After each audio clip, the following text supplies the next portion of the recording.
Foundations of Amateur Radio.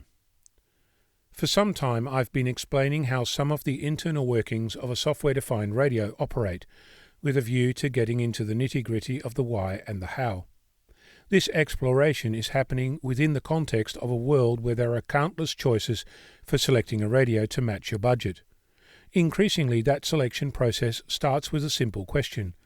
Should I purchase a software-defined radio or a traditional radio? This is not a new question. Previously it may have been, should I select a radio with transistors or one with valves? Presumably the same happened when your ancestors faced a choice to buy a new car or update their horse and carriage. Of course I'm being flippant, but the point stands. As things evolve, choices change. Today we don't know what comes after the software-defined radio that we currently know, but it's likely to force the same selection on future generations of radio amateurs. So, if you're in the market for a new radio, what things should you consider in your selection? SDR is becoming pervasive. That is, the more you look, the more you'll find. Much like transistors overtook valves, not because they're better, but because there's a smaller component count and related price advantage. SDR come in all forms, from nondescript black boxes to traditional radio form factor, and everything in between. If you choose a black box model SDR, there are tools around that allow you to use external controllers to provide knobs and buttons. These external controllers might be a fully fledged radio head, or it might be using an external USB connected knob to change the frequency.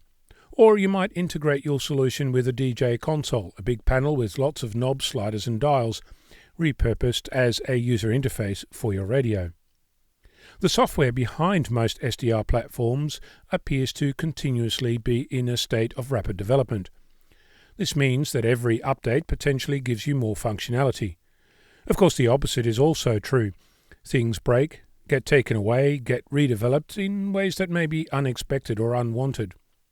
In my opinion, there's an awful lot of crap software around, attempting to use a computer screen to emulate a physical environment, forcing you to use a mouse to turn a knob or slide a slider. It's getting better, but so far I've not seen a single solution that does this all well. That's not to say there aren't any innovative things happening either. For example, something I've mentioned in the past is the user interface for the diversity receive function inside Power SDR. You set the phase angle and the strength by pulling on a line inside a circle. There's plenty of open source software around, and functionally it's pretty good.